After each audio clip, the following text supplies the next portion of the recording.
Vasan TV ரசிகர்களுக்கு வணக்கம். இன்னைக்கும் நம்மளுடைய தெரிந்து கொள்வோம் நிகழ்ச்சியில தெரியாத பல விஷயங்களை தெரிஞ்சுக்க போறோம். 2000 கோடி ரூபாய் அமெரிக்கன் கம்பெனிஸ்க்கு லாஸ் ஒரு படம் பார்த்ததுனால. இந்த படத்துக்கும் இந்த கம்பெனி லாஸுக்கும் என்ன சம்மந்தம் அப்படின்னு நீங்க யோசிக்கலாம். இந்த படம் ஒரு வேளை அப்ப ரிலீஸ் ஆகாம இருந்துச்சுன்னு வச்சுக்கோங்க, அந்த கம்பெனிஸ்க்குலாம் ஒரு 2000 கோடி போயிருக்காது. இது என்னன்னா 1999ல நடந்த ஒரு பெரிய பிளாஸ்டிங்கான சம்பவம் அப்படின்னு சொல்லலாம். வெடிகுண்டெல்லாம் கிடையாது. ஒரு படம் ரிலீஸே கிட்டத்தட்ட வெடிகுண்டு மாதிரி தான் தியேட்டர்லாம் பரபரப்பா இருந்துச்சு. ஸ்டார் வார்ஸ் அப்படின்ற படத்தை 1999ல ரிலீஸ் பண்ணாங்க. அப்ப ரிலீஸ் ஆன இந்த வெர்ஷனுக்கு அமெரிக்கால இருக்கக்கூடிய கூட்டம் போதுமா அப்படின்ற மாதிரி இருந்துச்சு. அந்த அளவுக்கு கூட்டம் கூட்டமா இந்த திரைப்படத்தை போய் பார்த்தாங்க. 55 லட்சத்துக்கு மேலான பீப்புள் எல்லாம் தியேட்டர்ல போய் இந்த படத்தை பார்க்கணும்னு கிளம்பியிருக்காங்க. அதுல 24 லட்சம் பேர் ஆஃபீஸ்க்கு லீவ் போட்டு கிளம்பியிருக்காங்க. அப்படி அந்த 24 லட்சம் பேர் அவங்க ஆஃபீஸில் ஒர்க் பண்ணியிருந்தா என்ன அமௌண்ட்டை கெயின் பண்ணியிருப்பாங்க.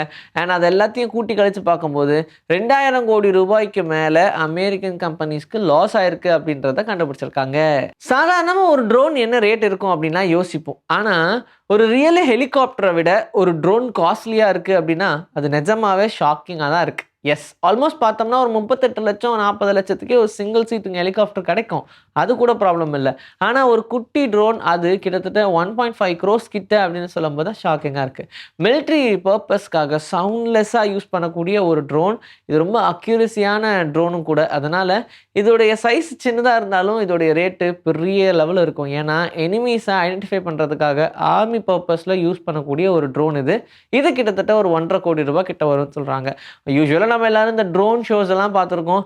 அதில் யூஸ் பண்ணக்கூடிய ட்ரோன்ஸை பற்றி நமக்கு தெரியும். இப்போ அந்த ட்ரோன் ஷோ பண்ணும் அப்படின்னாலே ஒரு 40 லட்சம் 50 லட்சம் தேவைப்பட்டுச்சு. இப்போ அவ்வளோ கூட தேவையில்லை. நம்மளால் ஈஸியாக ஒரு 30 to 40% ஆஃப் அமௌண்ட்லேயும் நம்மளால் சென்னையில் ஒரு ட்ரோன் ஷோவே நடத்த முடியும் அப்படின்னு சொல்கிறாங்க. ஆனால் அந்த ட்ரோன் ஷோவில் நமக்கு ஒரு 150-200 ட்ரோன்ஸ் தேவைப்படும். சும்மா மினிமலாக சொல்கிறேன். ஆனால் ஒரு ட்ரோனோட ரேட்டே 1.5 கோடி ரூபாய் இருக்குது அப்படின்னா இது கொஞ்சம் ஷாக்கிங்காக தான் இருக்குது. ஆனால் இந்த பர்பஸ் வேறு, அந்த பர்பஸ் வேறு. 2024 மட்டும் 33,000 பேர் கோடீஸ்வரர்களாக ஆயிருக்காங்க. அதாவது ரிச் மேனாக ஆயிருக்காங்க அப்படின்னு ஒரு சென்சஸ் சொல்லுது. எப்படி நம்ம ரிச் மேனாக கன்சிடர் பண்ணுவோம் அப்படின்னா, யாருடைய சொத்து மதிப்பு 8 கோடி ரூபாய்க்கு மேலே இருக்கோ அவங்க எல்லாருமே ரிச் மேன் அப்படின்ற லெவலுக்கு வந்துடுவாங்க. ஸோ மிடில் கிளாஸ்லேருந்து ஹை கிளாஸ் அப்படின்ற லெவலுக்கு ப்ரொமோட் பண்ணிடுவாங்கன்னு வச்சுக்கோங்க. ஸோ அப்படி பார்க்கும்போது 33,000 பேர் 2024 மட்டும் பணக்காரர்களாக இந்தியாவில் வளர்ந்துருக்காங்க. பாடி டீஹைட்ரேட் ஆச்சுன்னா, அதாவது தண்ணி தாகம் பயங்கரமாக எடுக்கும் பாருங்க, அந்த மாதிரியான டைமில் நீங்கள் கண்டிப்பாக தண்ணியை குடிச்சே ஆகணும். ஏன்னா அப்படி குடிக்காத டைமில் பிரெயினோடைய சைஸ் சுருங்கிறதுக்கான சான்சஸ் இருக்குன்னு சொல்கிறாங்க. இன்ஃபேக்ட் யோசிச்சு பாருங்களேன், வெயிலில் நம்ம அதிகமாக நடக்கும் போதோ விளையாடும் போதோ தலை பயங்கரமாக வலிக்கிற மாதிரி ஃபீல் ஆகும். கூடவே கின்னு கின்னு கின்னு அப்படியே துடிக்கிற மாதிரிலாம் ஃபீல் ஆகும். அப்போது அந்த டைமில் உங்களுடைய பிரெயினுடைய சைஸ் சுருங்க ஆரம்பிக்குதுன்னு அர்த்தம் ராஜா. அதனால் நீங்கள் தேவையான அளவுக்கு தண்ணியை முடிஞ்ச அளவுக்கு குடிச்சிருங்க. சம்மர் டைமில் தண்ணியை தவிக்க விடவே கூடாது, நீங்களும் தவிக்கக்கூடாது. இருக்கிறதுலே ரொம்ப பவர்ஃபுல்லாக எனர்ஜியை ஜென்ரேட் பண்ணுறது அப்படின்னு சொன்னால் யுரேனியம் தான்.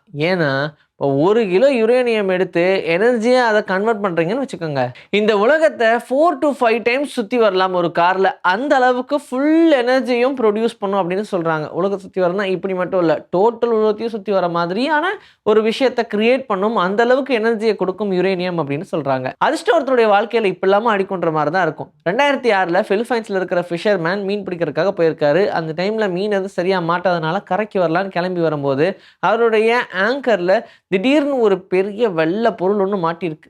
தூக்கவே முடியாத அளவுக்கு தூக்கி அதை கொண்டு வந்து படகுல வச்சு அப்படியே வீட்டுக்கு கொண்டு போயிட்டாங்க. அண்ட் அந்த டைம்லேயே வீட்டுக்குள்ளே ரொம்ப ப்ரிசர்வ் பண்ணி வச்சுருந்துருக்காங்க. திடீர்னு ஒரு ஃபயர் ஆக்சிடென்ட் நடந்துச்சு அவங்க வீட்டில். அப்போ இதையும் தூக்கிட்டு வந்திருக்காங்க. அப்போ தெரிஞ்சவங்களாம் இது ஏதோ பெரிய காஸ்ட்லி மேட்டராக இருக்குது, பேசாமல் போய் என்னென்னு கேளு அப்படின்னு சொல்லவே, அப்போ தான் இந்த உலகத்திலேயே மிகப்பெரிய ஒயிட் பேர்லை கண்டுபிடிச்சிருக்காங்க. அதோடைய மதிப்பு மட்டும் 800 கோடி ரூபாய்க்கு மேலே அப்படின்னு சொல்கிறாங்க.